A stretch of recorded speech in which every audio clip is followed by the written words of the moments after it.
It's the Real News Network. I'm Sharmini Puris coming to you from Baltimore.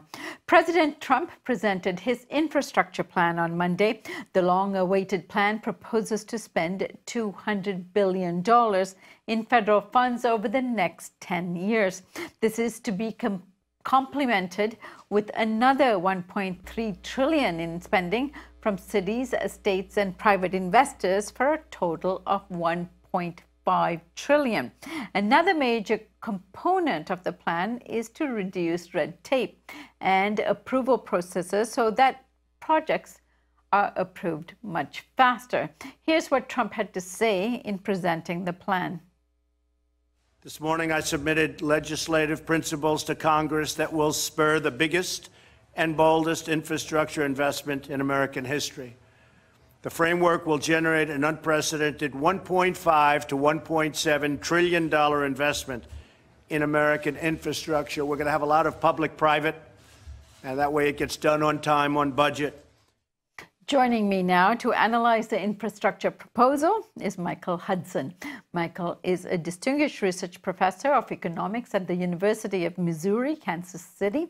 He's the author of several books. The most recent among them is J is for Junk Economics. Welcome back, Michael. Good to be here, Harmony. Michael, it sounds like you had your own infrastructure failure experience last night. Tell us about it. Well, I was coming back from Washington from a week at Democracy Collaborative on a $400 round trip on the Acela Express, which is supposed to be the elite Amtrak. We left Washington at 3 o'clock. At 5:30, just before we got to New York, the train stopped. The conductor said we were told we can't go any further. There is a track outage. No trains are running in and out of Penn Station. He suggested if anyone wanted to take the Jersey tubes across the station, they could do that. But there was no idea when things would be restored. So everybody waited about 5 minutes. Then about half the people got off and got into the New Jersey tube train, standing shoulder to shoulder. But that wasn't moving because they had an announcement. There's no electricity, going in and out of New York. You can't get there. So I had to spend. I shared a Uber car with someone who was sitting next to me to get into Manhattan. And I must say the trip was so jiggly that it was very hard to read or to write along the whole route. And this whole idea that somehow the infrastructure plan can develop China-style high-speed transit is just a fantasy. Because in order to have high-speed transit, anything fast, you need a dedicated roadway. Otherwise, well, while I was in Washington, the Republicans, as you know, were going to their meeting down south, and their Amtrak train crashed into a garbage truck. You can imagine that a train track that goes through crossing gate crossings, wouldn't possibly work for high-speed rail. And the cost would, I think, be closer to $20 trillion just to buy the land rights along the current railroad or other railroad, because the land is all built up in America. And there's a law of eminent domain that there have been so many lawsuits that it's completely infeasible to rebuild the railroads. So, Michael, let's go over some of the key points in the plan, which includes deregulation and the so-called private-public partnerships you speak of, and, of course, incentives to states and cities for matching funds. So let's take up first the issue of deregulation. What effect will this have on communities? Well, many states and localities have blocks again to prevent privatization, and they want to prevent what happening to them from what happened in Indiana with the toll road. They say, wait a minute, privatization is going to be a giveaway. It's going to triple the costs of providing infrastructure services. It's going to price our cities and states out of the market if we try to go along with this plan. And Trump says, well, in order to qualify for public funding, you have to abolish these restrictions on private funding.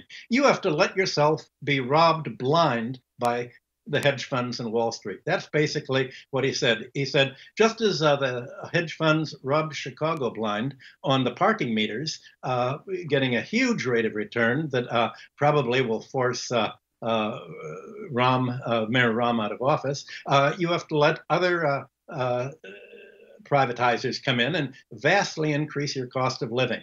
So the infrastructure is going to really destroy America's competitiveness instead of contributing to it. It's going to vastly raise the price of the cost of living rather than providing more resources and making things easier for the population. Michael, the American Society of Civil Engineers agrees with you that this is inadequate in terms of funding, that the Trump plan is just not sufficient. In fact, it needs, they say, just to deal with the backlog, a $4.6 trillion investment by 2025. And Trump's plan doesn't even come close. What do you make of this? Well, to begin with, Trump's plan would triple the cost of what the engineers say to $22 trillion. And the reason is that it's a Thatcherite privatization plan. Trump's plan reverses the last 150 years of public infrastructure. And in fact, it's the biggest attack on industrial capitalism in over 100 years. More serious than a socialist attack. Now, America's first professor of economics at the first business school, Simon Patton, said public infrastructure is a fourth factor of production. But unlike labor, land, and capital, the role of public infrastructure is not to make a profit. It's to provide public services that are basic for the economy's living standards and capacity to produce at a subsidized rate. So America got rich and came to dominate the world industrial economy by subsidizing all of the basic costs, low-cost roads, low-cost infrastructure. The government bore these costs so that, in effect, public infrastructure subsidizes the economy to lower the cost of production. Trump's plan is to vastly increase it because he forces all of this into the marketplace. Instead of offering say, roads at the cost of production, he'd actually triple the cost of production by insisting that it be privately financed, probably by hedge funds and by bank credit that would add the interest charges, the capital gains charges, the management fees, the oversight charges, and the fines for criminal fraud that goes with it. By factoring all these prices into the cost. Look at for instance, the Indiana toll road. That was done by a Trump-style public infrastructure, and the toll roads are so high to try to pay off the hedge fund backers that people don't use them. They go on the free, slower internal roads. And that sort of is a horror story that anyone who's thinking of Trump's plan should be there. Trump mentions, for instance, water privatization. All you have to do is look at Thatcher's water privatization in Britain, which has vastly increased the price of water. The water companies have been bought out by hedge funds, registered abroad by foreign owners that are opaque, and it's become probably the most unpopular privatization plan of all. So that part's a disaster. Michael, another part of the plan is what is known as value capture financing in order to raise more funds. First of all, what is value capture financing and what are its implications for states and communities that apply this principle? Value capture financing is a wonderful idea. It's so wonderful, I don't know how it got into the plan. It says that if you build transportation along a route, sort of like the Second Avenue subway in New York, that transportation is going to increase the value of land and real estate all along the route, because now people are going to be closer in access to the subways, to the roads, to the railroads. Many Hollywood movies in the 1930s were all about building roads to politicians' houses. So the idea is that in the future, if New York City were to do something like build the Second Avenue subway for $3 billion, this would raise the rental value, already has raised the rental value along the subway line by $6 billion. Because now, I'm sorry, $6 trillion. I forget whether it's billion or trillion at this point. But at any rate, it's raised it by so much because now people don't have to walk a mile to an overcrowded Lexington subway. Well, under the Trump's plan, the cities, in order to get federal funding, would have to help themselves by recapturing the real estate value created by this added transportation, instead of leaving it in the hands of the landlords as the Second Avenue subway extension was left, or as the West Side extension to the Javits Center increased value real estate all along there, or the Wall Street luxurious restructuring of the subway, another $3 billion there. All of this is the best idea of the plan, and the one thing that should be kept, which is of course why the Democrats don't mention it at all, because they're backing the real estate and the financial interests in this. It's such a good idea. I don't know how. A number of people have. Rick Rybeck has written a wonderful article on this recently. So there are a lot of followers of Henry George that love this aspect of the plan. All right, Michael, this is your opportunity to lay out an infrastructure plan that you think will work for this country. The government would finance it, and it would finance it by creating its own credit in the same way that it created the 4.6 trillion to bail out the banks on Wall Street. Instead of creating money to give to Wall Street, you'd spend money into the economy to build up the infrastructure.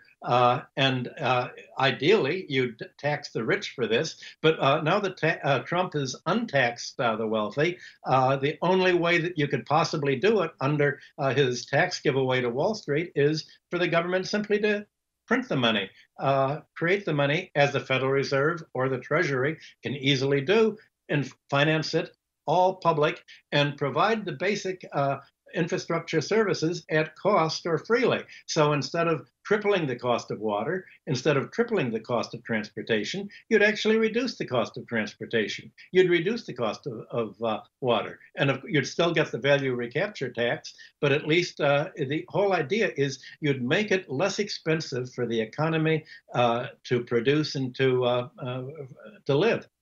And Michael, much of this country doesn't believe that government is capable of doing this, because they have been given example after example of how government bureaucratic structures aren't working. And of course, this deterioration of the civil service, it plays a big role in all of this. How do you rebuild confidence in the state structures? You write a history of America's success in doing this. You can look at Eisenhower's road building plan of the 1950s, for instance. You can look at the whole history of America's infrastructure spending and the whole logic that was spelled out by Simon Patton at the Wharton School and by the economic theorists of industrial capitalism when America was really taking off in the late 19th and early 20th century. They've all, the whole history of how America built its roads, how it built the communication system, public health are examples of how governments make things work. You can look at Germany, you can look at other successful economies, and you look at what went well, but you have to look at what went wrong so you see how the financial interests can take over these plans, privatize them, and somehow gut them and turn them around and make them predatory instead of productive. All right, Michael. As always, great pleasure to have you on, and thank you for joining us. Thank you. It's good to be here, Sharmini. And thank you for joining us here on the Real News Network.